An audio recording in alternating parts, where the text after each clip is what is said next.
yo estudié periodismo en la Escuela de Periodismo de la Universidad de Antioquia. En esa época se llamaba escuela, después se convirtió en facultad. Y ahí he comenzado una carrera que es la única que he tenido porque es mi carrera, es mi vida. El periodismo es mi vida, absolutamente.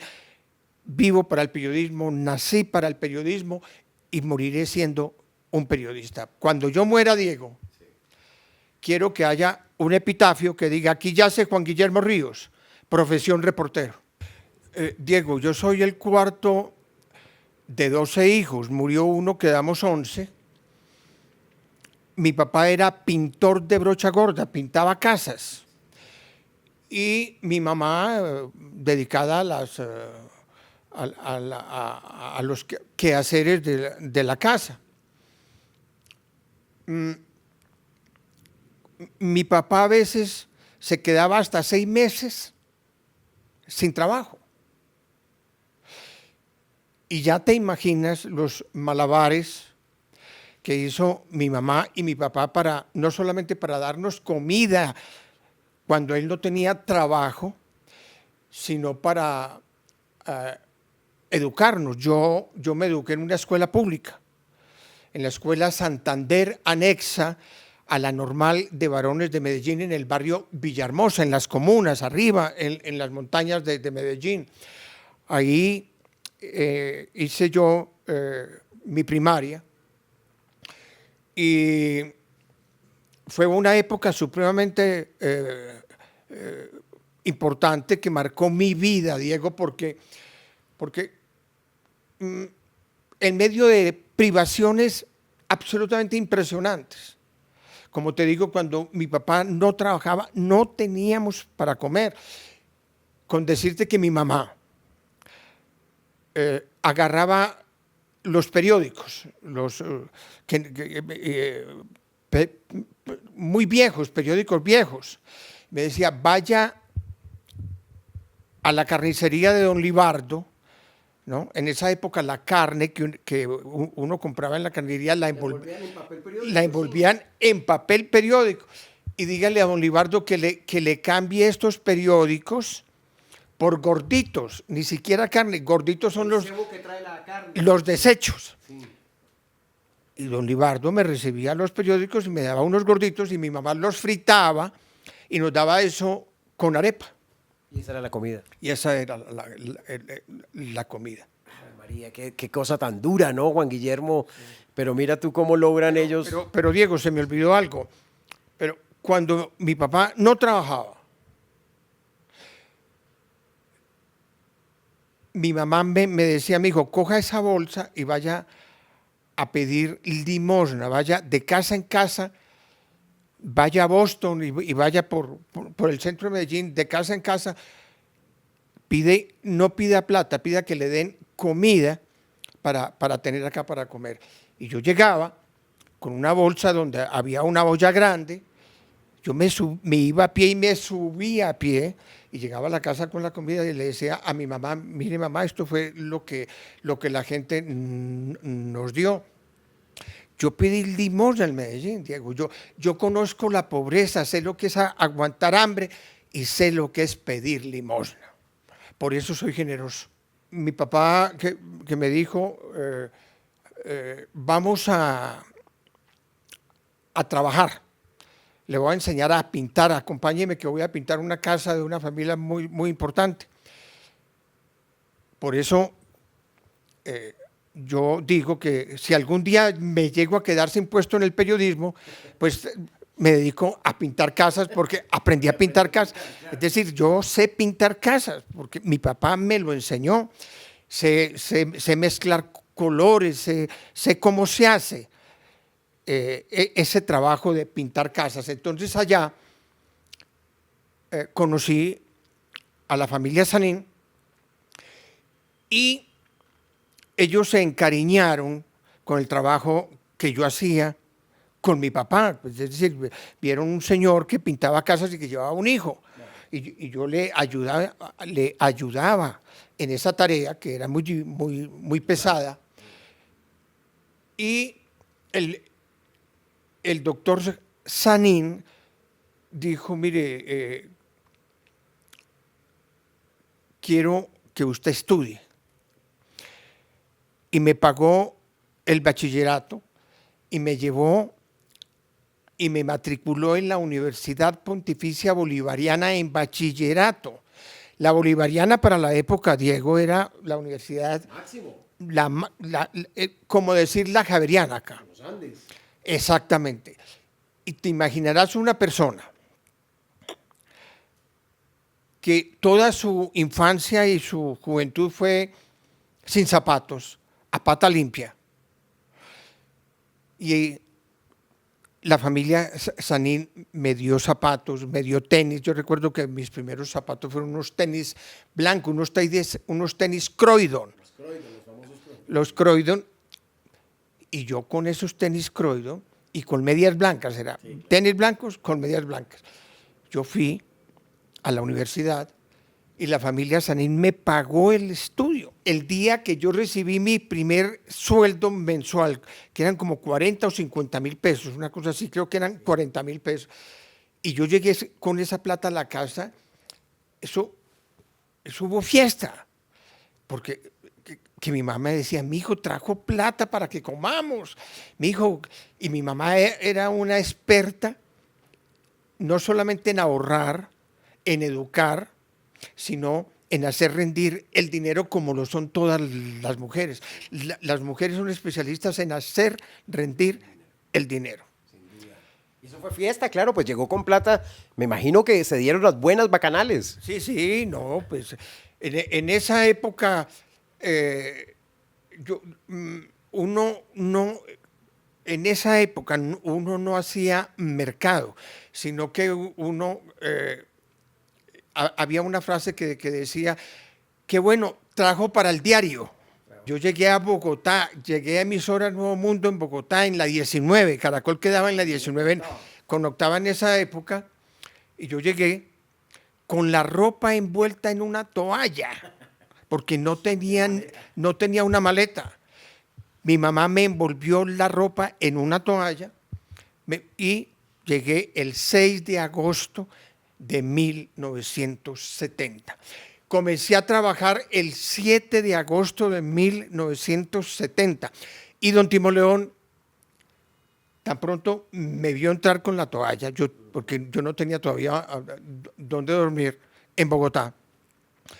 Me dijo, mire, ponga eso por ahí y váyase, que hoy se posiciona el presidente de la República, era Misael Pastrana, que se posicionó el 7 de agosto del 70, padre de Andrés, y me dijo, y váyase a cubrir la posición del presidente Pastrana. Y sus fuentes van a ser el Palacio de San Carlos, porque en esa época la sede presidencial era el Palacio de San Carlos, donde hoy es la Cancillería, y Congreso. Yo dije, eso es el estrellato. Claro. Don Timo murió y lo reemplazó Yamid Amad. Y Yamid Amad, pues el gran transformador de la radio en Colombia. Yamid me metió en el equipo de... 6am, 9am. Él creó 6am a 9am y me metió en ese equipo que estaba Hernán Peláez, Alfonso Castellanos, Hernán Peláez, Alfonso Castellanos. Yo le dije a Yamid, le dije, tenemos que crear algo nuevo. Y él me dijo, ¿qué se le ocurre? Yo venía de estudiar en Francia. Entonces, en Francia estaba en apogeo el periodismo de opinión. Entonces yo le dije, Yamid, tenemos que traer una persona que opine sobre las noticias que nosotros damos, un comentarista. Y me dijo, ¿y a quién se le ocurre? Yo le dije, Antonio Paneso Robledo, que tenía una columna en El Espectador que se llamaba Pangloss. Pangloss es Paneso, glosas de Paneso. Era el columnista más leído de la época en Colombia. Y llevamos a la mesa, con la bendición de Yamid, a Antonio Paneso. Era una mesa mesa de lujo. Yo dije, ¿el presidente? Ya era presidente. Yo pasé y le dije, sí, presidente. Y me dijo, ¿usted puede estar hoy a las 4 acá?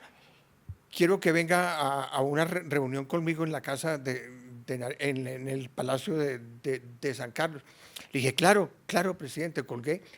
Y todos los periodistas estaban alrededor mío, que me llamaba el presidente, alrededor mío como, ¿qué te dijo? ¿Qué te dijo? Yo le dije, no, que me citó a las 4 de la tarde, hoy por la tarde, en la casa, en el Palacio. Cuando yo fui,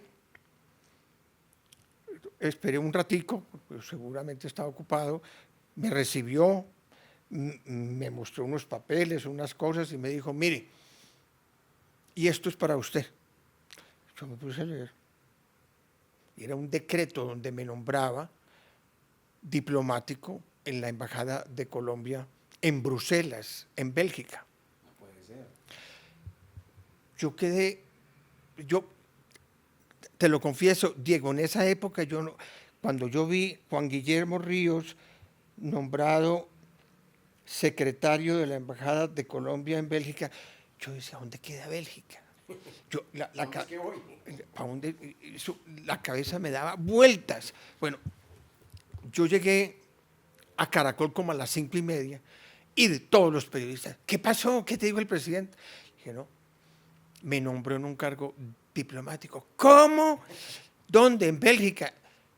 Atrás había un mapamundi de esos grandototos, de esos mapas casi que de pared a pared, y comenzamos a buscar, y uno de los periodistas dijo, mire, esto es Bélgica, una cosita así, un país pequeñísimo. Y allá me fui a estudiar, no solamente a trabajar en la diplomacia, sino allá estudié, hice especializaciones en ciencias de la comunicación, en teoría de la comunicación, y aprendí idiomas. Vino la licitación, entonces yo hice una sociedad que se llamó Juan Guillermo Ríos Televisión, RTL Televisión, Ríos Televisión, RTL, y licitamos con Felipe y nos ganamos el noticiero de las 7. 8 o 10 días antes de que saliéramos al aire en el noticiero de las 7, que empezaba un 1 de enero, yo dije, yo me tengo que ir para Estados Unidos a ver qué es lo que está de moda en noticieros. Entonces me fui para Nueva York, y en Nueva York conocí al primer anchorman, hombre ancla, el primer anchor que hubo en la historia de los noticieros en Estados Unidos, que se llamó Walter Cronkite. Y Walter Cronkite, que ya estaba de retirada, me dijo, mire, le voy a presentar a mi sucesor. Y me presentó a Dan Rather, que todavía está vivo. Dan Rather venía de cubrir la guerra en Vietnam, había sido corresponsal en Vietnam, imagínate. Y lo nombraron director de noticias de CBS News, que se llamaba Evening News. Me lo presentó y yo le dije, mire, soy periodista colombiano, le pido el favor que me invite a su noticiero, quiero verlo en estudio. Me dijo, eso en Estados Unidos está prohibido. En Estados Unidos nadie puede estar en el estudio donde se emite un noticiero fuera de los que trabajan ahí. Pero como usted me dice que viene desde Colombia, voy a hacer una excepción y voy a permitir que usted esté en el estudio. Imagínate. Entonces yo entré al estudio y me tocó ver cómo Dan Rather hacía la presentación de su noticiero, cómo leía el teleprompter, todo.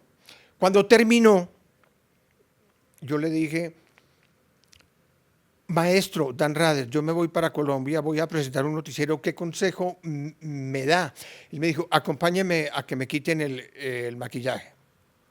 Y mientras le quitaban el maquillaje, él me dijo, mire, yo no soy quien para dar un consejo, pero si usted me pide un consejo, yo le digo,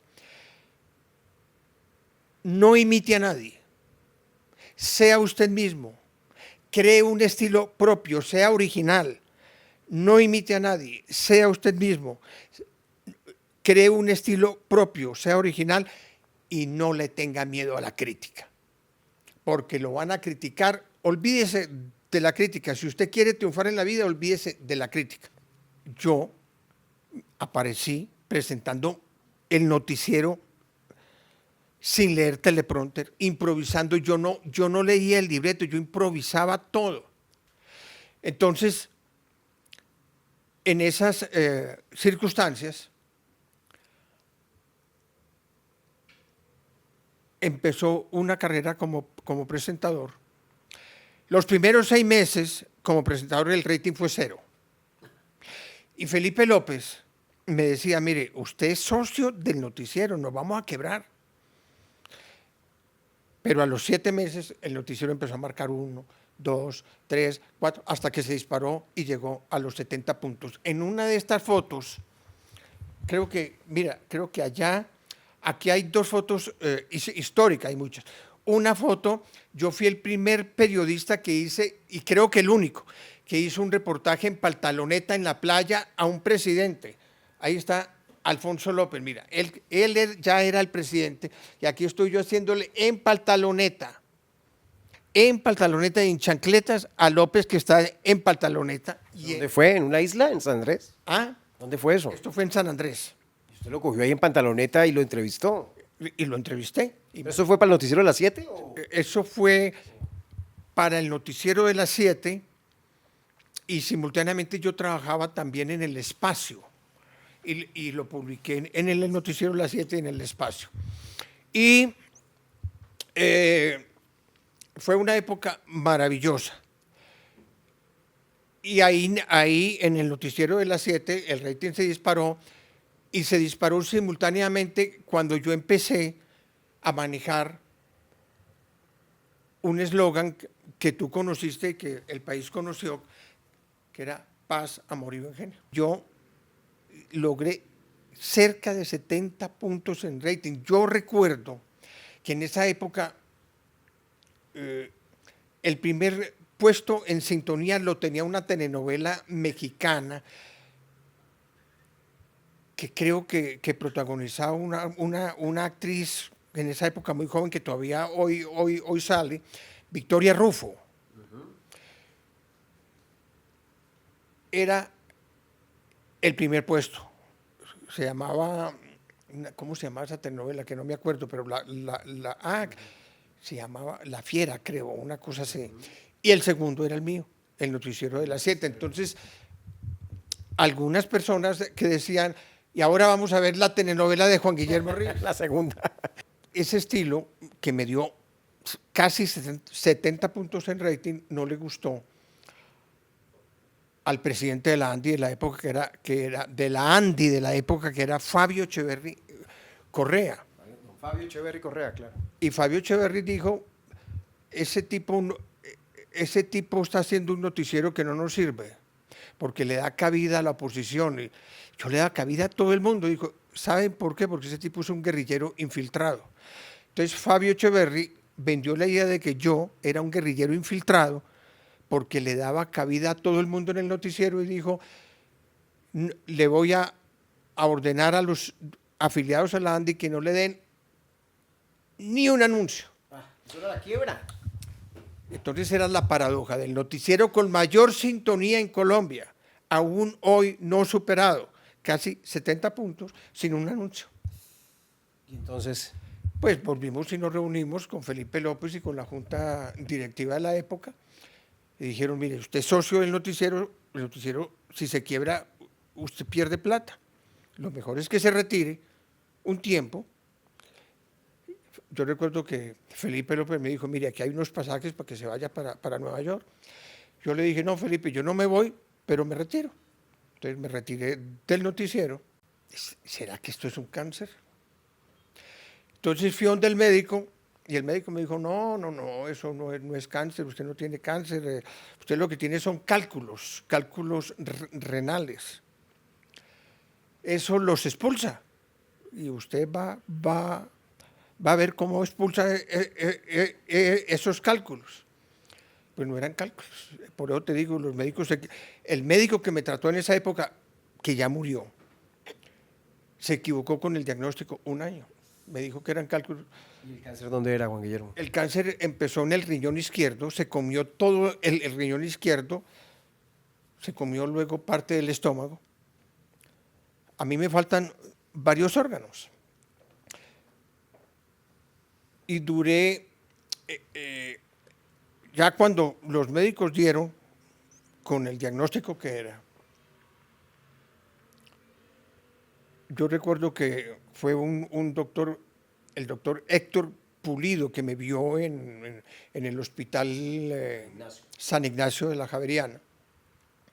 Y él dio precisamente con el diagnóstico, un médico maravilloso, vivió en Barranquilla, le tengo una gratitud a él, como a los médicos que subsiguientemente que me trataron, el doctor Manuel Riveros, el doctor Nelson Rivera, que hoy en día son mis médicos.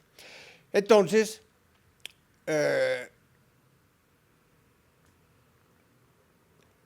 dijeron que tenía que someterme a una cirugía para sacarme un tumor.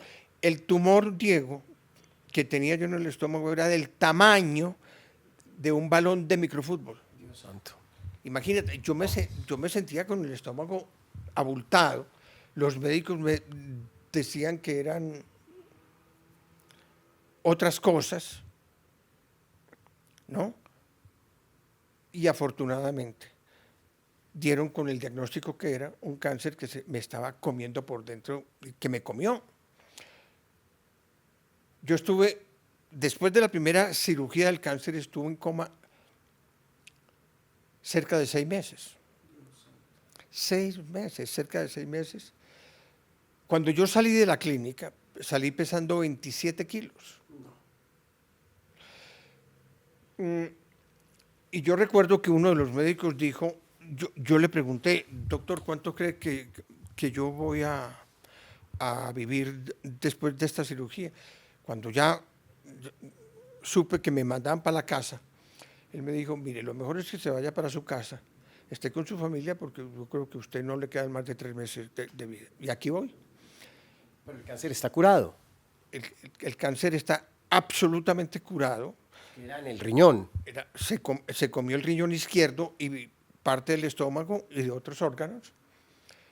Yo vivo milagrosamente por la gracia de Dios y estoy muy bien, estoy curado, hago ejercicio, hago gimnasio, como tú sabes, llevo 17 años vinculado a la Universidad Sergio Arboleda, el cargo mío es asesor del rector, trabajo en el medio y aquí estoy.